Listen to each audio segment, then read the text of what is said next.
something, Susan. I served, when I first got to the Senate, on the committee that's responsible for the environment. Do you know this administration took the word science off the website and then took the phrase climate change off the website?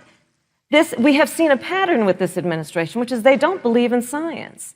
And Joe's plan is about saying we're going to deal with it, but we're also going to create jobs.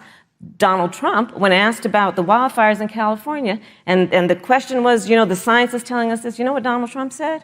Science doesn't know.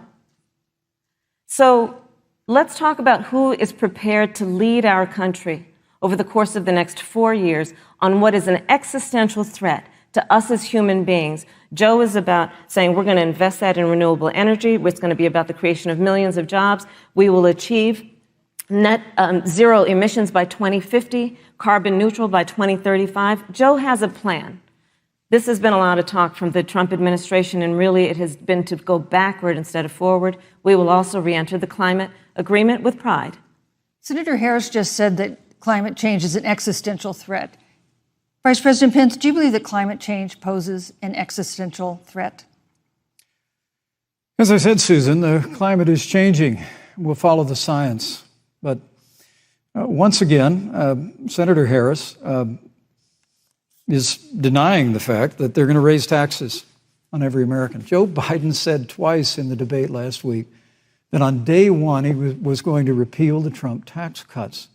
Those tax cuts delivered $2,000 in tax relief to the average family of four across America. And with regard to banning fracking, I just recommend that people look at the record. You yourself said repeatedly that you would ban fracking. You were the first Senate co-sponsor of the Green New Deal.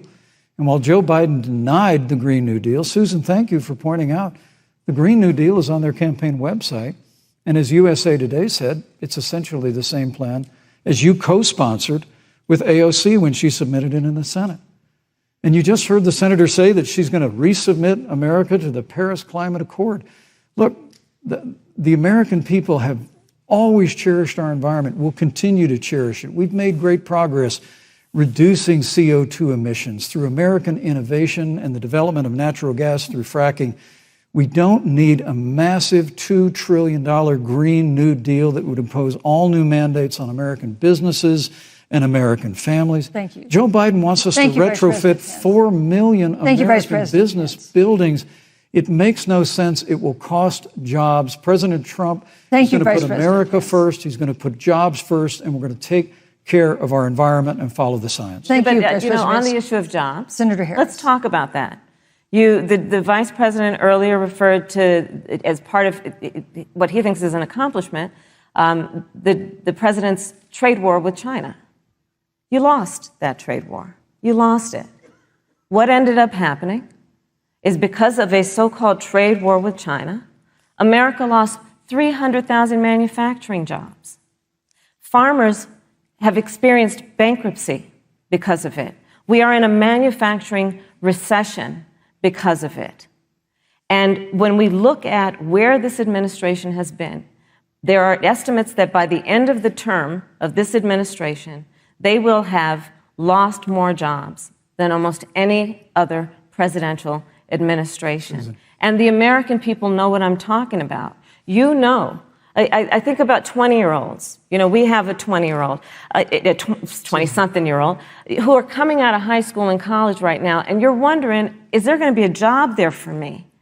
We're looking at people who are trying to figure out how they're going to pay rent by the end of the month. Almost half of American renters are worried about whether they're going to be able to pay rent by the end of the month. This is where the economy is in America right now, and it is because of the catastrophe and the failure of leadership of this administration. Thank you, Senator Harris. Vice President Pence, let me give you just 15 seconds to respond, because then I want to move on to I'd love to respond. Look, lost the trade war with China. Joe Biden never fought it. Joe Biden has been a cheerleader for communist China over the last several decades. And again, Senator Harris, you're entitled to your opinion. You're not entitled to your own facts. When Joe Biden was vice president, we lost 200,000 manufacturing jobs, and President Obama said they were never coming back. He said we needed a magic wand to bring them back.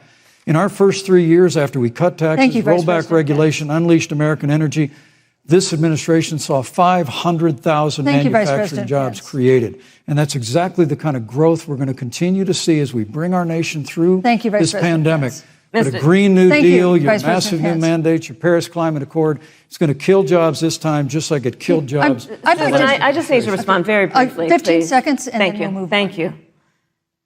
Joe Biden is responsible for saving America's auto industry, and you voted against it. So let's set the record straight. Thank you. I'd like to talk about China. We have, as our next topic, we have no more complicated or consequential